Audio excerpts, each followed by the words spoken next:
الحمد لله رب العالمين والعاقبة للمتقين والصلاة والسلام على سيد المرسلين أما بعد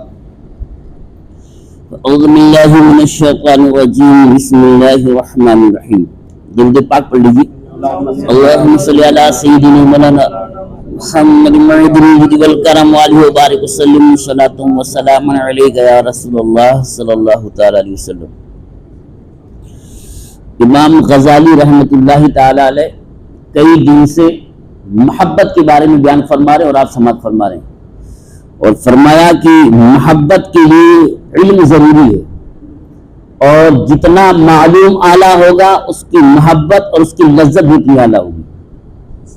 اور دنیا میں جتنے سارے علوم ہیں سب سے زیادہ لذت اللہ تعالیٰ نے اپنی معرفت میں رکھا ہے، اور اللہ کی معرفت جس کو حاصل ہوتی ہے ان میں لذتیں الگ الگ ہوتی ہیں تو درجے بھی الگ الگ ہوتے ہیں، یعنی لذت میں فرق ہوتا ہے، اور یہ لذت میں فرق کے چار اسباب انہوں نے کل فرمایا تھا کہ محبوب کا جمال کامل ہوگا تو لذت کامل ہوگی، محبوب کا حسن اگر کم ہوگا تو لذت کم ہوگی۔ اسی طریقے فرمایا تھا کہ قوت محبت عشق اور خواہش کا کامل ہونا، یعنی قوت محبت جس کے اندر زیادہ خواہش زیادہ اتنی زیادہ لذت اسے حاصل ہوگی۔ اسی طرح فرمایا تھا مکمل معلوم جس کو زیادہ علم ہوگا اسے لذت زیادہ حاصل ہوگی، کم علم ہوگا تو لذت کم ہوگی۔ اسی طریقے پر فرمایا تھا کہ اگر کوئی کسی سے محبت کرے اور محبت کے بعد دنیوی اعتبار سے یا دیگر معاملات کے اعتبار سے وہ پھنسا ہوا ہو، ذہن منتشر ہو، قلب میں بے چینی ہو، تو وہ اپنے محبوب سے لذت نہیں پائے گا۔ تو دل کا بے چینی سے پاک ہونا، اضطراب سے پاک ہونا، پرسکون ہونا لذت کے لیے ضروری ہے۔ یہ چار درجے بتایا تھا کہ لذت دیدار میں کچھ فرق ہوتا ہے۔ اس کے لیے ایک مثال دے رہے ہیں، وہ ایک فرضی مثال دے کر کے بیان فرما رہے ہیں کہ اس کو سمجھ لیجیے۔ فرماتے ہیں فرض کرو ایک عاشق ہے جس کا عشق کمزور ہے، وہ اپنی معشوق کو باریک پردے کے پیچھے سے دور سے دیکھتا ہے، اس طرح کی اس کی صورت منتشر نہیں ہوتی، مطلب اس کی صورت دکھتی نہیں ہے۔ ایسی حالت میں اس پر بچھو اور بھیڑیں جمع ہیں جو اس کو کاٹ رہی ہیں اور اذیت پہنچا رہی ہیں، اس کے دل کو مشغول کرتی ہیں۔ ایسی حالت میں بھی وہ اپنے معشوق کے دیدار کی کچھ نہ کچھ لذت پاتا ہے۔ اگر یکایک اس پر ایسی حالت طاری ہو جائے جس کے سبب پردہ دور ہو جائے، روشنی خوب پھیل جائے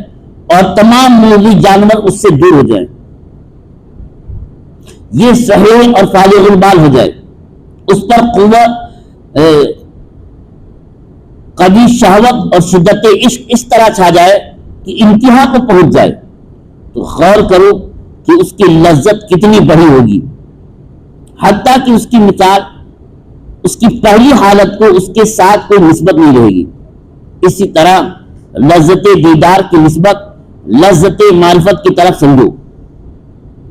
پس باریک پردہ بدن کی مثال ہے، اور شواغل بدنیہ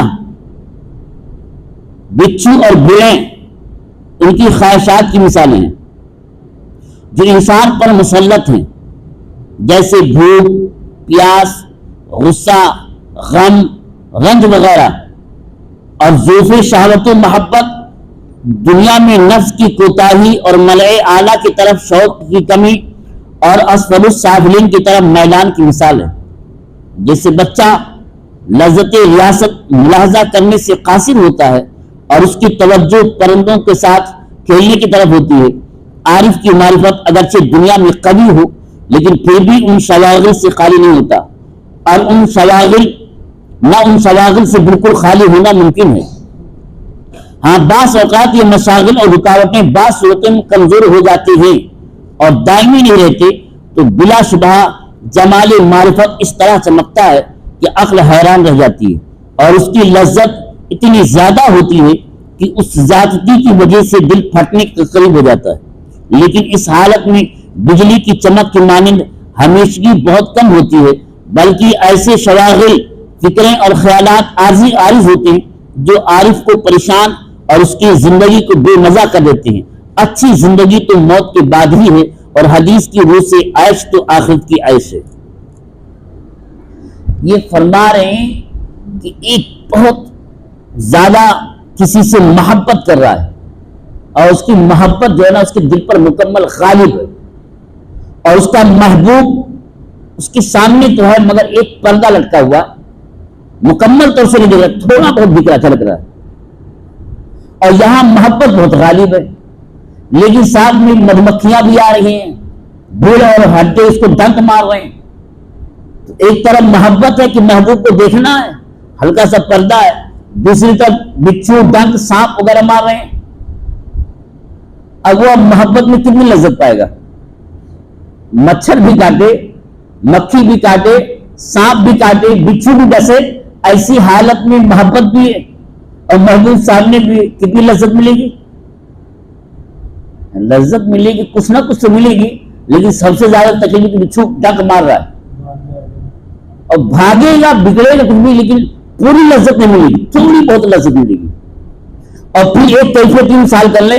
کہ بچھو بھی نہیں ہے، سانپ بھی نہیں ہے، مدمکھی بھی نہیں ہے، اور ڈنک مارنے والی چیزیں بھی نہیں، اور مچھر بھی نہیں، ساری تکلیف دل چیزیں دور ہیں، اور ساتھ میں محبوب سامنے جس سے پیار کرتا ہے وہ بغیر پردے کے سامنے ہے۔ اب بتائیں کتنی لذت اسے ملے گی؟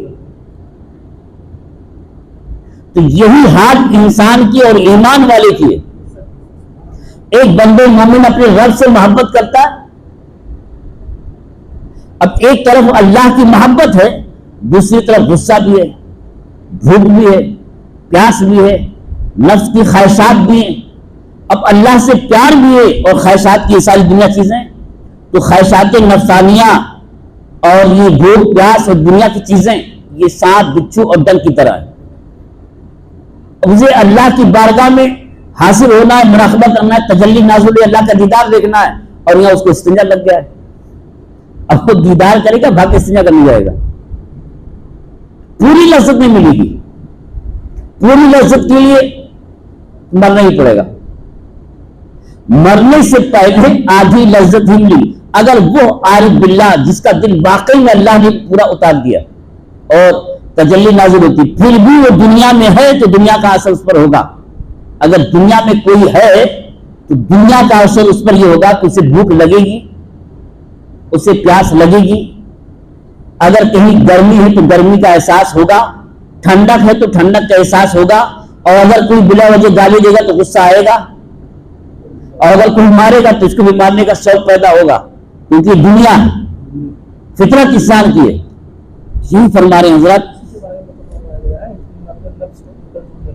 ارے نفس کو کنٹرول میں کون رکھ سکتا ہے؟ ہاں لیکن اپنے نفس کو کنٹرول کرنے کے لیے وہی تو بتا رہے ہیں، نفس ہی تو ڈس رہا ہے نا۔ ایک طرف اللہ کی محبت ہے تو محبوب ہے، اور ایک طرف بندہ ہے، یعنی دل میں اللہ کے جلوے لانا ہے، اور ساتھ میں نفس ہے جو ہر طرف برائی کی طرف لے کے جاتا ہے، برائی کی طرف کھینچ کے لے کے جاتا ہے۔ تو ایسی حالت میں کما حق اللہ کی معرفت تو نہیں ہوگی، لیکن بندے کو ان سارے لوازمات یعنی خواہش نفسانیہ اور نفس کی برائیاں اور شیطان اور بھوک اور پیاس، ان ساری بے قراریوں کو دور کر کے اللہ کی معرفت کو اپنے دل میں پیدا کرنے کی کوشش کرنا ہے۔ اور اس کا مطلب یہ ہے کہ جب اللہ کی معرفت حاصل کرنے کے لیے مراقبہ کرنے بیٹھیں، شیخ کامل کا تصور جب آ کے بیٹھیں کہ اللہ کا تجلی نازل ہو، تو اس ساری مصروفیات سے فارغ ہو کر کے، تاکہ دل بے چین نہ رہے اور حقیقت میں اللہ کے جلوے نازل ہو۔ اگلی زندگی میں بتانے کی سچی زندگی اور افضل ترین سعادت والی زندگی وہ کون ہے؟ وہی ہے جس میں اللہ کی معرفت حاصل ہو جائے، اور یہ معرفت حاصل کرنے کے لیے کسی عمر کی قید نہیں کہ یہ جوان کو کرنا ہے یا بڈھے کو کرنا ہے یا بیچ عمر والے کو کرنا ہے، جو بھی کرے گا اسے اللہ کی نعمت ملے گی۔ تو اللہ تعالیٰ نے آپ کو سمجھنے کی توفیق عطا فرمائے اور سمجھ کر اس پر عمل کرنے کی توفیق عطا فرمائے۔ وآخر دعوانا الحمدللہ رب العالمین۔ اللہم صلی علی سیدنا مولانا